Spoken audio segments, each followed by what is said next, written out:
sekitar akhir tahun 1999 atau awal tahun 2000, diadakan rapat orang-orang Tionghoa di Universitas Atmajaya, kawasan Semanggi, Jakarta. Diprakarsai oleh Mukhtar Riyadi dan anaknya, James Riyadi.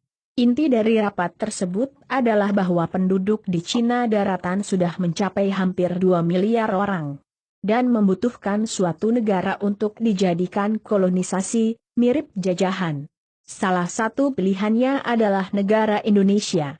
Karena Indonesia termasuk luas wilayahnya, subur, kaya, dan rakyatnya relatif gampang dibodohi. Strateginya adalah 1. Membuat kompleks perumahan sepanjang bibir pantai Laut Jawa. Fungsinya supaya mudah menyelundupkan barang, dan yang paling penting adalah menyelundupkan orang dari Cina daratan melalui laut. Langsung ke bawah kolong rumah-rumah mereka yang berada di bibir pantai. Rumah-rumah tersebut juga berguna sebagai basis pertahanan, bila terjadi kerusuhan nanti. Mereka bisa langsung melarikan diri ke laut dengan speedboat yang standby di kolong rumahnya. Perhatikan dan lihatlah bentuk perumahan di Pluit, Pantai Indah Kapuk, Pantai Mutiara, Ancol 2. Merubah UUD 1945, terutama pasal tentang presiden harus pribumi asli, diganti. Cukup hanya dengan syarat bahwa yang penting presiden harus berkewarganegaraan Indonesia, tidak harus pribumi asli.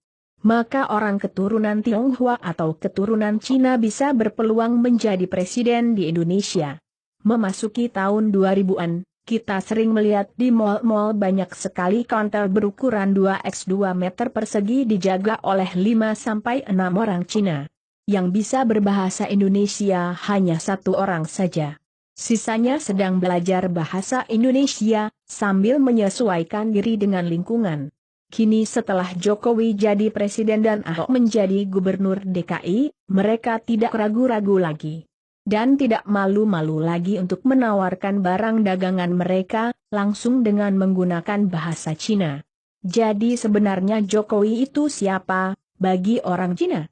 Pasal tentang syarat menjadi presiden Indonesia di UUD 1945 sebenarnya telah mengalami amandemen, perubahan, pada tahun 2002.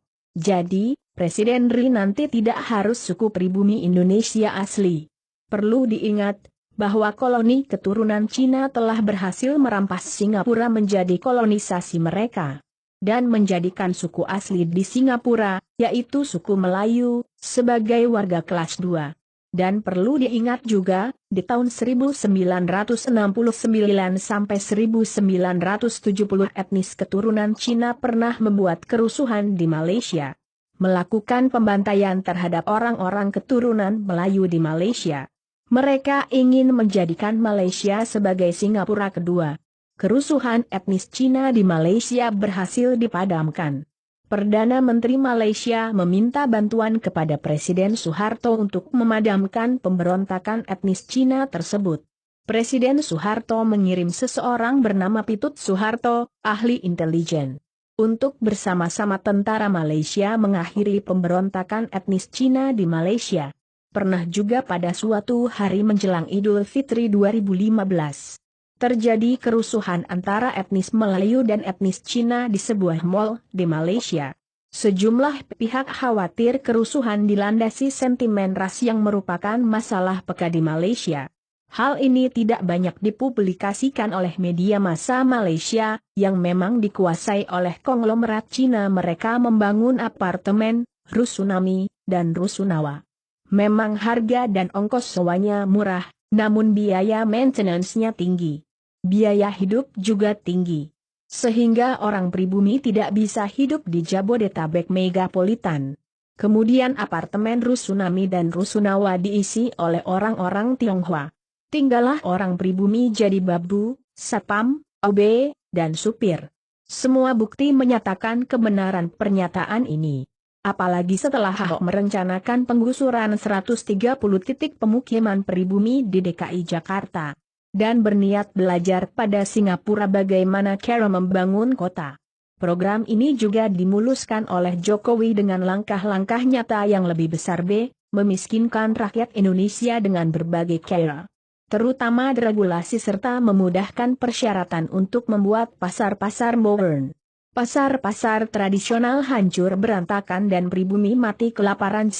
Bekerja sama dengan pemerintah Cina dalam segala bidang, dan menggantikan peran Amerika di Indonesia selama ini. Menjual atau menggadaikan aset-aset nasional Indonesia yang vital kepada pihak Cina. Memasukkan buruh-buruh Cina berbadan kekar, karena mereka adalah tentara Cina. Keadaan ini mirip saat Jepang akan menyerbu Indonesia. Mereka terlebih dulu memasukkan orang Jepang ke Indonesia, yang kelak bertugas untuk menyambut dari dalam, saat terjadi ekspansi membiarkan kapal induk Republik Cina bersandar di Natuna melalui Laut Cina Selatan, yang berniat mencaplok Kepulauan Natuna. Dengan cara mengklaim bahwa kepulauan tersebut milik Cina, Jokowi secara sengaja membuat ekonomi dan politik Indonesia carut-marut. Untuk membuat pribumi semakin hancur berantakan, banyak pengangguran, dan jumlah orang miskin semakin besar. Orang semacam Ahok bukanlah tanpa sengaja untuk membuat kebijakan serta bertingkah laku yang memuakan. Karena dia ingin memancing amarah pribumi, agar rencananya segera terlaksana. Sekarang terserah bangsa ini maunya apa. Melawan atau membiarkan angkara murka merajalela?